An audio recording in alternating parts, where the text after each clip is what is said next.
Ulysses S. Grant enters American life as a contradiction that grows truer the closer one looks. Shy but unflinching. Ordinary in bearing, yet relentless in execution. A man who disliked blood and became the general who ended the bloodiest American war.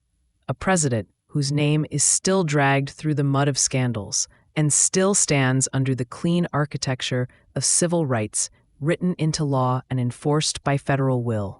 He begins as Hiram Ulysses in Ohio, the son of a tannery owner, whose vats taught a boy the smell of hides cured with acid and labor. The family moves to Georgetown, and the boy learns horses as if he were learning a language. Balance, patience, the quiet command that persuades a nervous animal to lower its head. When a local congressman obtains an appointment to West Point, a clerical error prints Ulysses S on the papers. The letter S, borrowed from his mother's maiden name, never stands for anything and ends up standing for everything. At the academy, he is neither scholar nor swashbuckler. He ranks high in horsemanship, low in demerit points, and middle in reputation. He is smallish, spare, averse to boast, and possessed of two talents that will not announce themselves until the world is ready to listen: the ability to see the essential position on a map, and the ability to keep moving toward it when other men's nerves begin to tremble. The Mexican War turns him from cadet into officer. Under Zachary Taylor and then Winfield Scott, he learns the two styles of command the 19th century had to offer: Taylor's unornamented steadiness at Palo Alto, Resaca, and Monterey; Scott's deliberate geometry from Veracruz to Mexico City.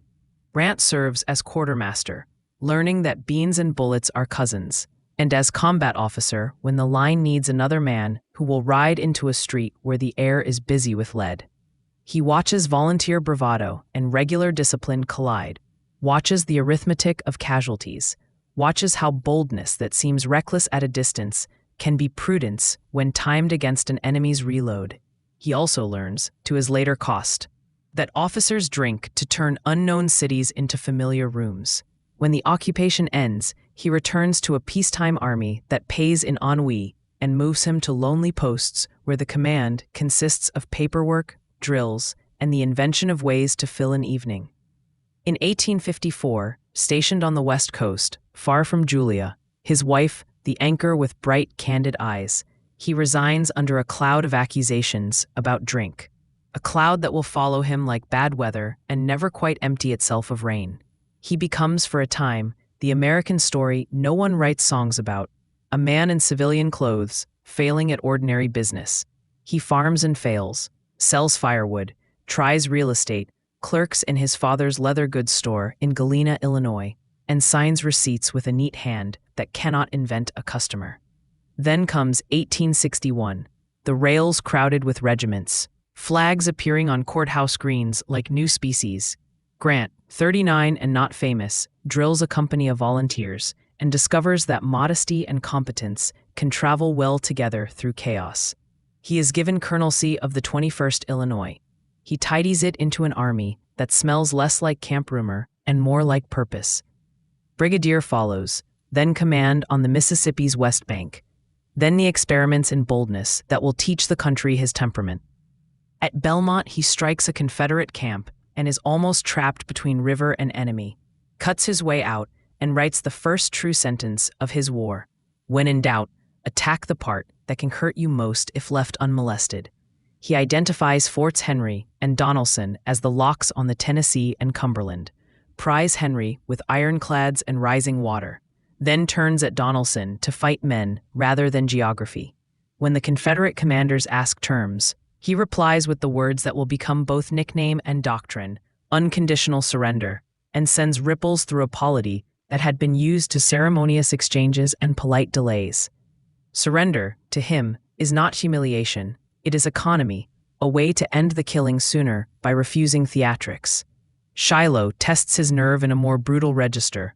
Caught in April fog near Pittsburgh Landing by Johnston's surprise, his raw camps recoiling, his own horse killed under him, he refuses to treat the first day's disaster as verdict. He rides in rain with a cigarette clenched in his teeth, organizing fragments, stringing them along a last line anchored by gunboats that beat the river like drums, and promises himself that the next day will belong to the stubborn. It does. With Buell's men across the Tennessee and his own divisions recovered from panic, he counterattacks and turns defeat into a field redeemed by persistence. The newspapers call him butcher and dullard. He is unshaken. He knows that the men who die at dawn would have died at noon had he retreated. He also knows, now with a clarity that will never leave him, that the only way to shorten an industrial war is to multiply pressure until the other side can no longer afford to be brave. Vicksburg becomes his demonstration of that principle on a continental stage. Winter mud swallows canals, levee cuts, and bright ideas. The river refuses to be engineered by hope. He refuses to be engineered by the river. Slipping the fleet past Vicksburg's batteries at night, then crossing south of the city, he detaches from his own base. One of those decisions that read as genius only after they succeed. Marches inland, strikes at Port Gibson, Raymond, and Jackson in quick succession, then pivots to defeat Pemberton at Champion Hill and Big Black. A siege follows. Trenches creep forward. Rations shrink in the Confederate town. Civilians taste war in their flour and water. On July 4th, Vicksburg capitulates. The Mississippi becomes a Union river, and the Confederacy is cut in two. If Shiloh taught him to absorb punishment, Vicksburg proves he can orchestrate fate. The country notices that this unassuming man wastes neither words nor days. Chattanooga confirms his instinct for the decisive point. He relieves a starved army by opening the Cracker Line, then pushes Confederates off Missionary Ridge in a spectacle of climbing that seems, to those who watch it, to violate gravity and orders. He is promoted to lieutenant general, a rank not worn since Washington, and called east to take overall command.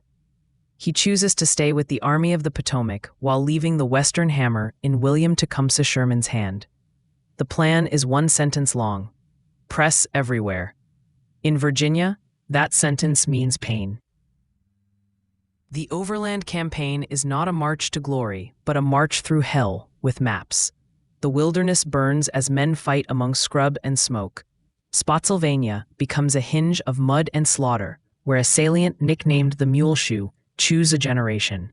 The North Anna offers trats. Cold Harbor offers a tragic morning that bruises his name and conscience together.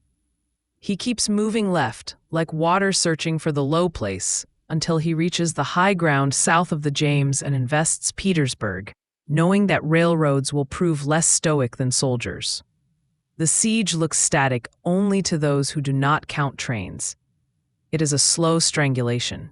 Sherman's march through Georgia and then up through the Carolinas closes a pair of iron jaws. Philip Sheridan in the Shenandoah removes the valley from Confederate arithmetic. Admiral Farragut and then Porter produce naval facts that politics cannot refute. When spring loosens the grip of frost in 1865, Grant hits hard on the western edge of the Petersburg line, cracks it, and forces Robert E. Lee into the roads. The chase is a sequence of outflankings, supply seizures, and a final recognition by two professionals that the theater needs its curtain. Appomattox Courthouse becomes a room with plain furniture and gracious terms. Sidearms retained, horses kept for spring plowing, paroles printed so that surrender can travel back through a dissolving army as a legal protection rather than a rumor. Grant writes a letter to the nation without using a pen. The war is over when the men who fought it can go home without being hunted. He stands quietly while the Army of the Potomac cheers and then stops cheering at his raised hand. He rides to Washington and does not pretend to enjoy the triumph. He looks forward to a smaller life. The smaller life is a fiction the country will not buy. He becomes General of the Army, a title he uses like a tool rather than an ornament, running the post-war force through a peacetime schedule, protecting freed people with soldiers, where law alone lacks teeth. Backing congressional reconstruction when the White House under Andrew Johnson insists on restoration without transformation. He is not an orator. He is a witness who suggests policy by insisting on facts. When the election of 1868 arrives, the Republicans nominate him not because he has developed a platform, but because he embodies a conclusion they wish the country to accept. The Union was saved by a certain kind of tenacity, and the nation must now persist in making emancipation real. He wins with a promise so brief it could almost be mistaken for a military directive, "Let us have peace," and discovers, once installed, that peace must be manufactured, policed, negotiated, and paid for. Grant's presidency is made of two projects running on parallel tracks: the work of enforcing a new constitutional order at home, and the work of cleaning the country's conscience abroad. And beneath those, the constant, grinding management of a political economy not yet modern and a party not yet convinced that reform is more useful than patronage. The first project begins with the 15th Amendment, carried across the finish line in 1870 under his administration's encouragement, and celebrated as a simple sentence with revolutionary reach. Citizens' right to vote shall not be denied on account of race, color, or previous condition of servitude. He supports it not as poetry, but as mechanism. He understands that if votes cannot be counted, rights will be taken back by county commissioners with pistols. He signs the Enforcement Acts of 1870 and 1871, including the so-called Ku Klux Klan Act, which gives the federal government tools to enter counties where terror has learned to wear hoods, suspend habeas corpus in pockets of insurrection, and bring to court men who had mistaken the darkness for law. He dispatches marshals and troops where necessary. South Carolina receives the largest dose, and for a season, the hooded knight learns that daylight is not only the sun, it is jurisdiction. He creates the Department of Justice to prosecute violations. The Attorney General becomes a weapon, not in a party fight, but in a war for the simplest sense of citizenship. That a man can walk to the ballot box without negotiating with death. Not all victories are prosecutions. He shepherds the Treaty of Washington in 1871, negotiated with Britain to settle the Alabama claims, the damage done by British-built Confederate commerce raiders. The arbitration in Geneva produces an award that is large, not only in dollars, but in example. A great power and a growing one agree that reputation and law can, for once, outrun revenge. He takes satisfaction in it in his quiet way. Less naval noise, more shipping restored, the Atlantic calmed by paper. He also throws American diplomacy forward into the Pacific. The Burlingame Treaty had begun a posture of friendship with China. Under Grant, ministers translate good feeling into commercial practice. When Spain's rule in the Caribbean produces spectacle and danger, the Virginius Affair, in which Cuban rebels and American citizens are executed after a capture at sea. His administration keeps temper and steers away from war, while making sure honor is not a word with holes. He also tries a policy that seems, to him, both humane and strategic. He seeks to annex Santo Domingo, now the Dominican Republic. Imagining a black-majority American territory as a bulwark of labor and a refuge for freed people seeking a land where the surrounding society would not treat them as intruders. He dispatches Frederick Douglass among the envoys. He thinks the island's harbor at Samaná would give the Navy a hinge for Caribbean security. He hopes an example set beyond the old slave states will loosen old minds within them. The Senate refuses, led by Charles Sumner, who sees in the plan a rash imperialism disguised as philanthropy. The fight stains friendships and leaves a residue of bitterness in reform circles that will later matter when scandal arrives like weather. Grant can be blamed for pressing too hard and reading too little of senatorial pride. He can also be credited for attempting an experiment that, had it succeeded, might have redrawn the moral map of Reconstruction.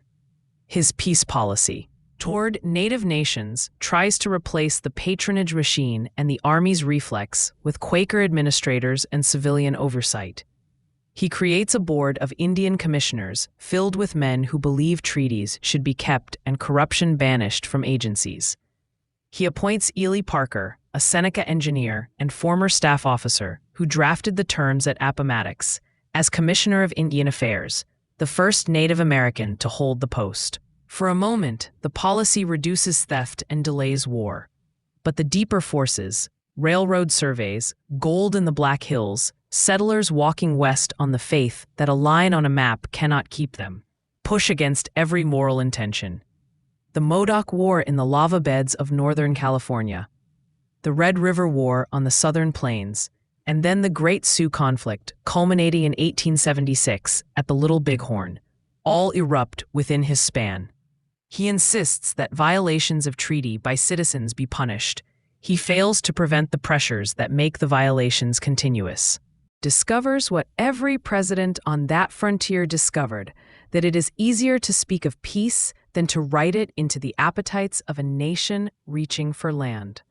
The constant labor of civil life under him is money and merit. The panic of 1873 arrives with the shock of a snapped cable. Jay Cook's banking house fails, railroads stall, factories dim, and unemployment rises into the streets. Grant, an instinctive hard money man, resists inflationary cures that look to him like a recipe for future collapses.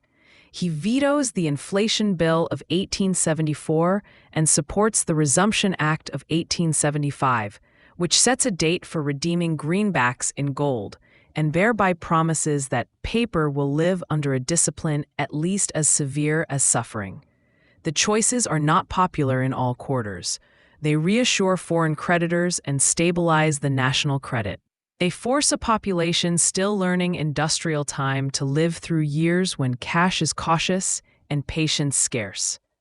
He also takes steps towards civil service reform, experimenting with competitive examinations, appointing a commission that reports honestly on the party's addiction to spoils, and issuing rules that insulate clerks from some part of congressional appetite.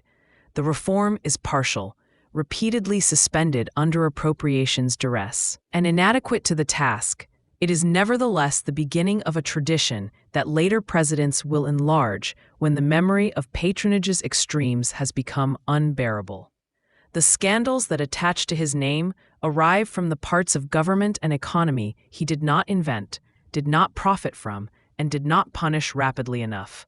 The credit mobilier mess, strictly speaking a holdover from the previous administration, taints members of Congress more than the White House. But its fumes drift. Americans read about stock paid for in influence and conclude, not unfairly, that the railroad age has found a way to move money faster than morals. The Sanborn contracts, in which a private collector was given a share of delinquent taxes recovered, show how the Treasury's frustration can be turned into someone else's percentage. He cancels the contracts when their odor becomes public. The Whiskey Ring, a conspiracy of distillers and revenue agents to cheat the Treasury of excise, hits directly under his roof. When his private secretary, Orville Babcock, is implicated, Grant makes the worst and most human of executive mistakes. He confuses loyalty to a friend with loyalty to an office. He writes, "Let no guilty man escape," and he means it. He also testifies for Babcock in a way no president had before, an innovation in candor that reads in history's light as a failure of executive distance.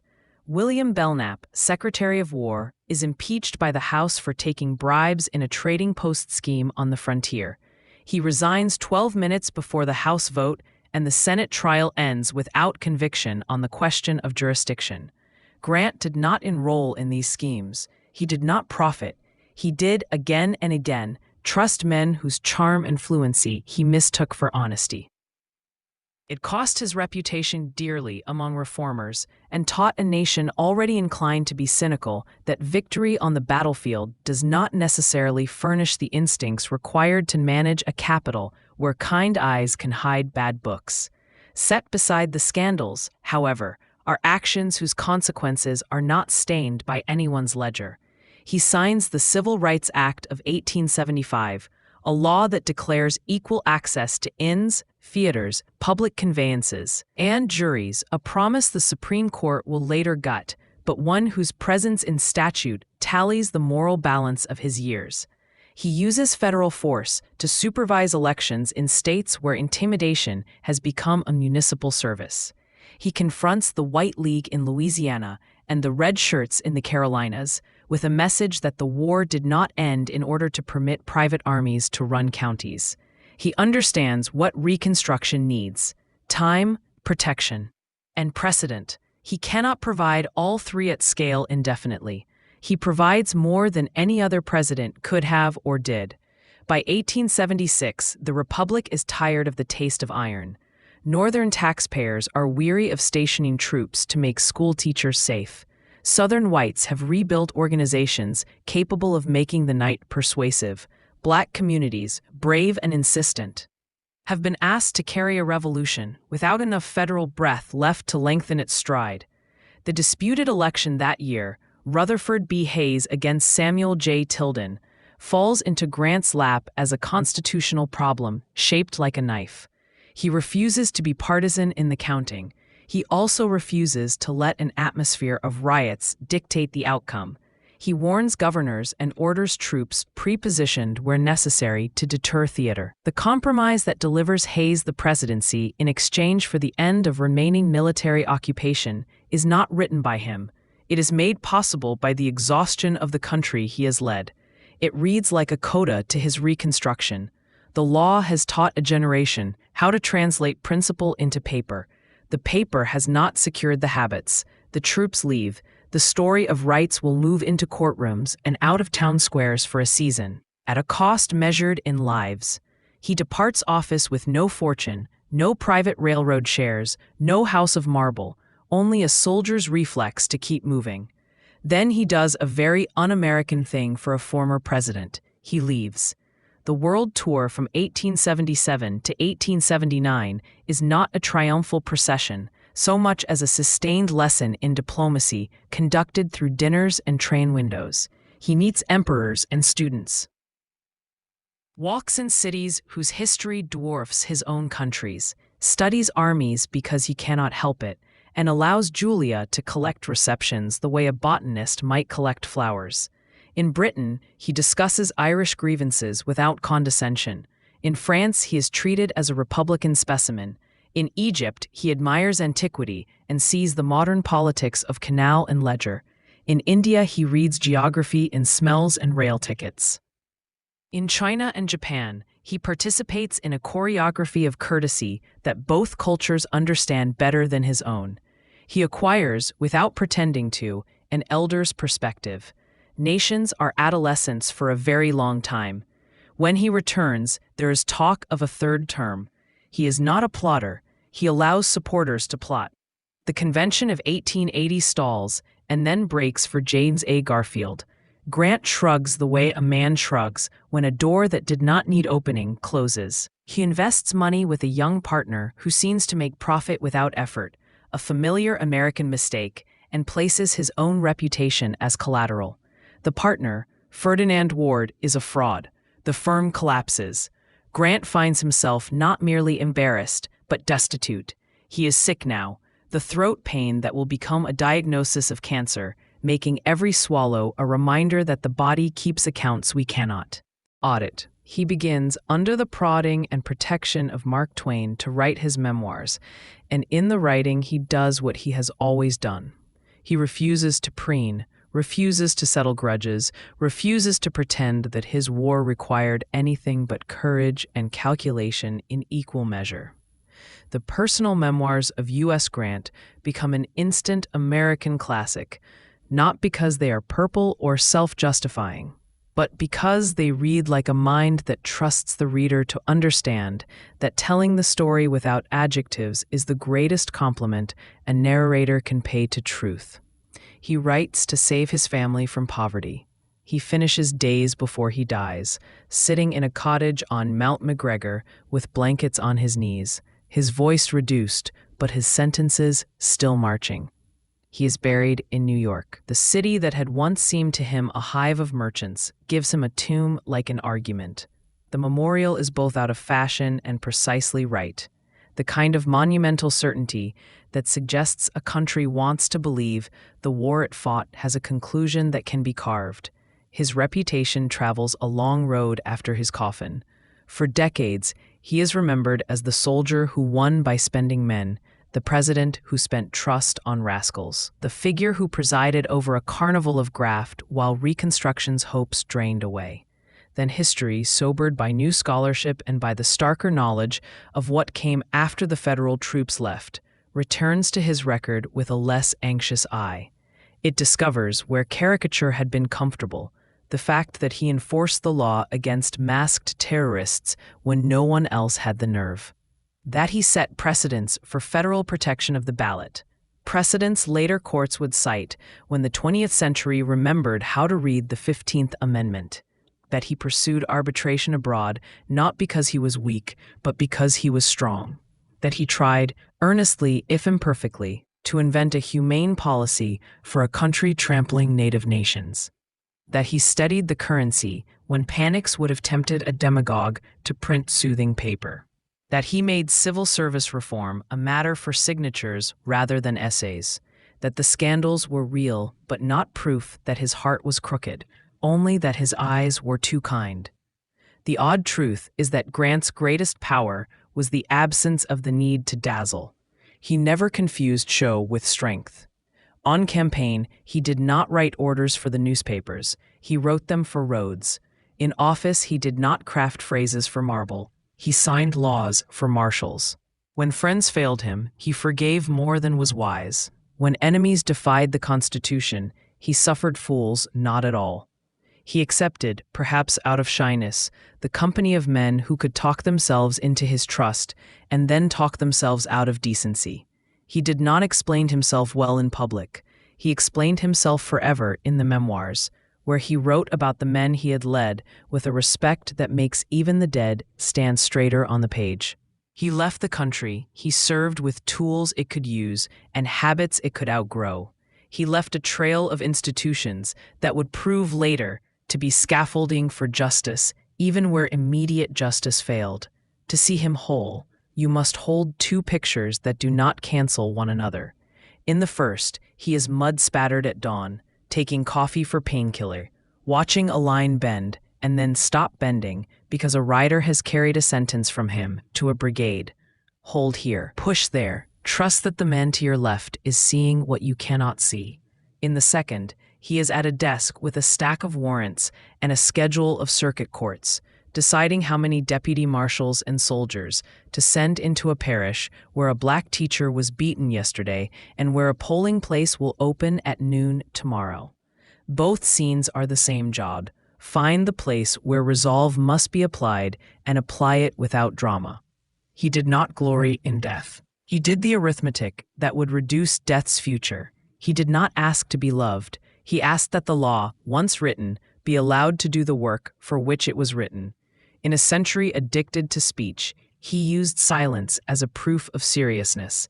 In a politics drunk on memory, he gave the country a present tense to live in long enough to make a better memory possible. Grant is the sort of figure Americans learn to appreciate late, because he resists the classroom's appetite for spectacle.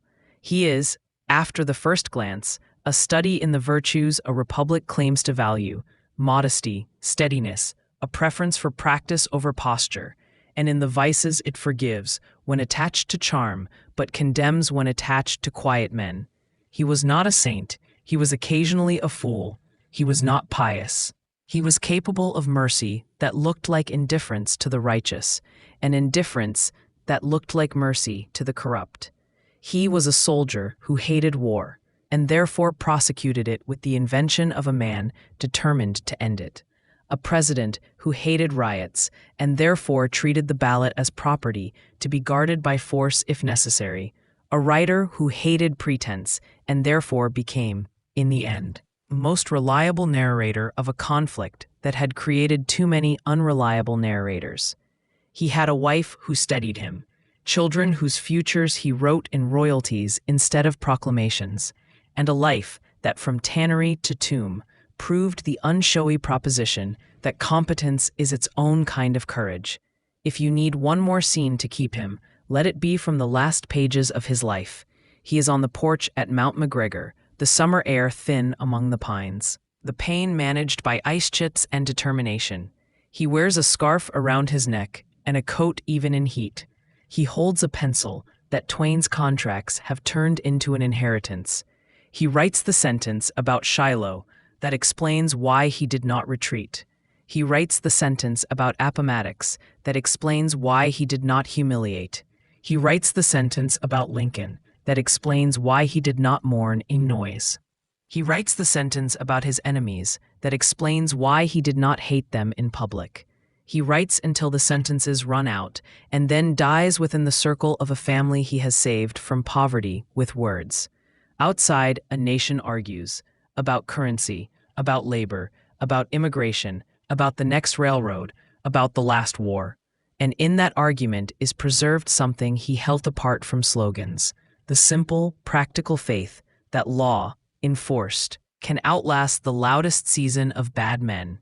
He had learned that faith in mud and smoke. He carried it into statute and signature.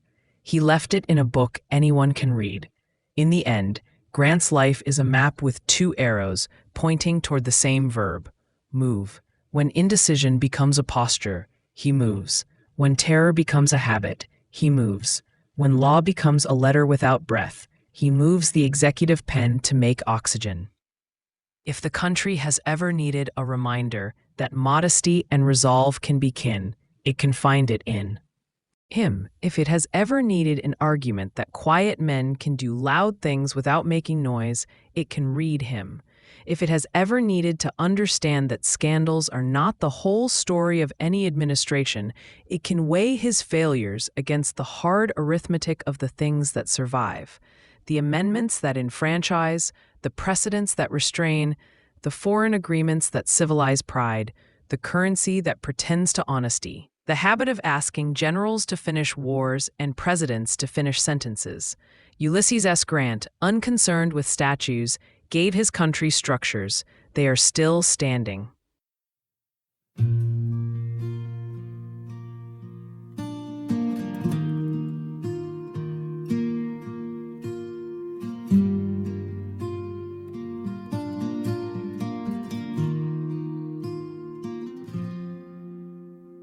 Midnight rails under silver moon, dusty boots on a winding road.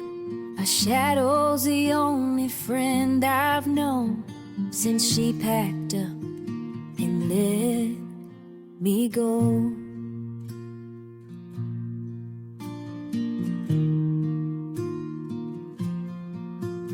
Empty whiskey bottle on the seat, her laugh still echoes in my bones. Saddle's heavy with memories. I ride alone where the wind still blows. Nowhere else to be, nowhere else to be, nowhere else to be.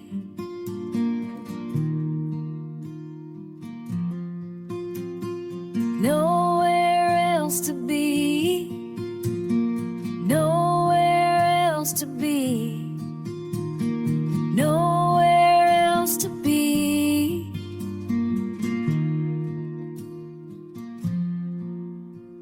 Sunrise paints the horizon gold, but it don't warm a lonesome soul.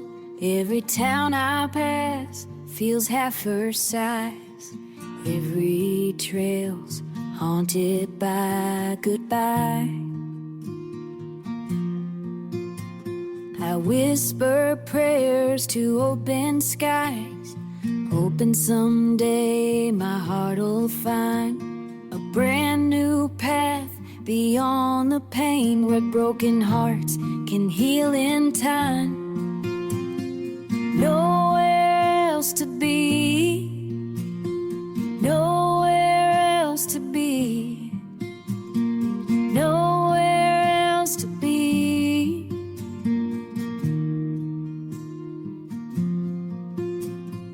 Nowhere else to be, nowhere else to be.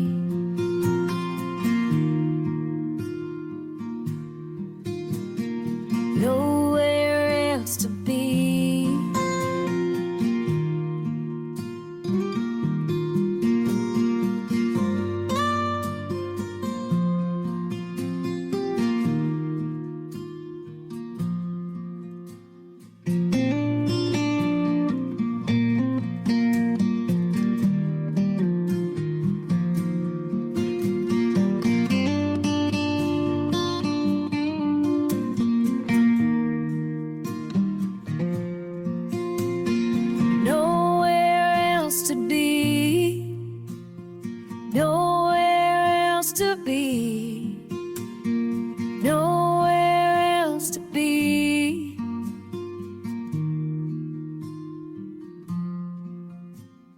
No